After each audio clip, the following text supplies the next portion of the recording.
Darwin.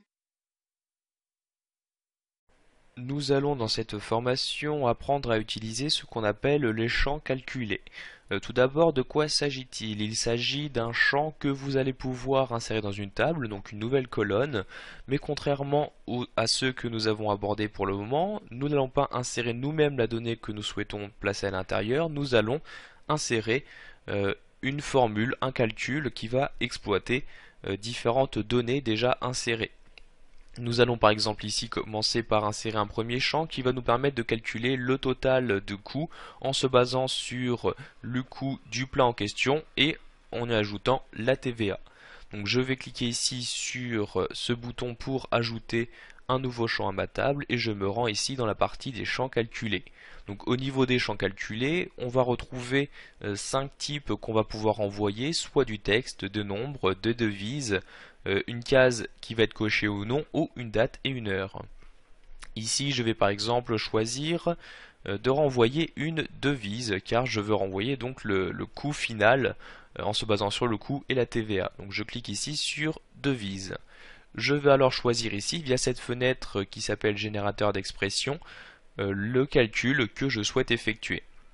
Donc au niveau des informations que vous allez pouvoir exploiter, vous pouvez récupérer, comme vous pouvez le voir ici, les différents champs qui se trouvent dans la table repas. Donc je peux sélectionner ici ma table en question. Vous avez également accès à des fonctions. Si je clique sur le plus puis sur fonctions intégrées, on retrouve ici différentes fonctions basiques, on va dire, suivant le type de modification que vous souhaitez faire. Par exemple, si vous souhaitez convertir une date ou un nombre, afficher ici la date, une information d'une date ou pareil de l'heure, des calculs financiers, etc. Ici, dans notre exemple pour le moment, nous n'allons pas utiliser ce genre de fonction. Je retourne donc sur repas. Donc ce qu'on veut faire, on veut calculer le total avec le coût et la TVA. Donc je vais renvoyer ici le coût. Pour cela, je double-clique tout simplement dessus. Vous pouvez voir qu'au niveau de l'expression qui se génère, on retrouve ici le nom du champ entre crochets. Donc j'ai le coût auquel j'additionne le coût avec la TVA. Donc je redouble-clique sur coût, j'insère ici l'astérix pour la multiplication. Donc vous faites le calcul dans cette partie-là, hein, et j'insère à nouveau la TVA. Donc je double-clique sur la TVA. Donc maintenant mon calcul va me renvoyer le total. Donc je prends ici le coût auquel j'ajoute le coût avec le pourcentage de TVA. Je clique ensuite sur OK pour terminer l'insertion de ma formule. Et comme vous pouvez le voir par exemple ici, si je prends pour le premier plat, si je prends 10 euros plus 7%, ça fait bien du 10 euros et 70 centimes. Vous pouvez pour finir ici choisir de renommer ce champ. Je vais par exemple ici le nommer total comme ceci. Nous allons maintenant insérer un nouveau champ calculé. Par exemple, on va dire qu'à partir du moment où la personne prend un plat qui lui revient à plus de 11 euros, nous allions lui attribuer une réduction de 10%. Pour cela, je vais ajouter un nouveau champ calculé. Donc je me rends dans les champs calculés. Pareil ici, nous allons afficher le prix avec la réduction effectuée. Nous allons donc rester dans les devises.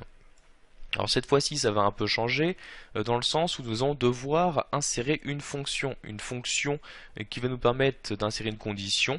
La condition est que le prix, donc le total, doit être supérieur à 11 euros pour qu'on effectue une réduction. Donc je me rends dans les fonctions intégrées. Ici la fonction que nous allons utiliser se trouve dans le déroulement de programme. Ici c'est cette fonction là. Donc pour avoir plus d'informations dessus, vous pouvez voir ici l'aide qui apparaît avec les différentes informations qui vous sont demandées. L'expression, il va s'agir du test en question, ce que vous souhaitez faire si c'est vrai, et false part, ce que vous souhaitez faire si le test n'est pas vrai. Donc je double-clique sur la fonction pour l'insérer et nous allons remplir un à un les différents paramètres, donc les différentes informations qui nous sont demandées. Donc nous allons commencer par l'expression. Ce qui est attendu ici au niveau de l'expression, c'est le test. Donc le test, c'est que le total doit être supérieur ou inférieur à 11. Donc je retourne ici dans ma table repas et je double-clique sur total. Après total, donc je vais faire si le total est plus grand que 11 euros. Dans TruePart, je vais faire le calcul, donc je vais renvoyer ce que je veux si vraiment le total est plus grand que 11 pour le champ, les champs en question, les enregistrements en question. Donc ce que je veux faire ici, si c'est plus grand que 11, je vais attribuer une réduction de 10%.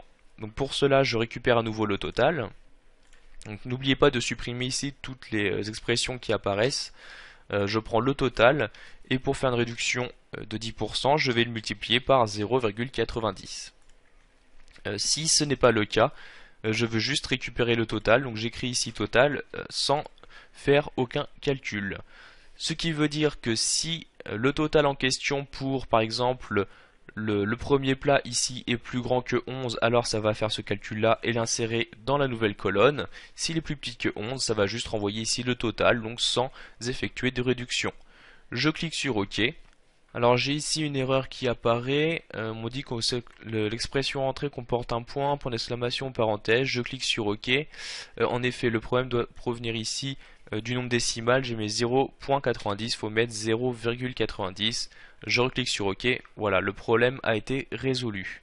Je vais appeler ce champ réduction par exemple. Voici.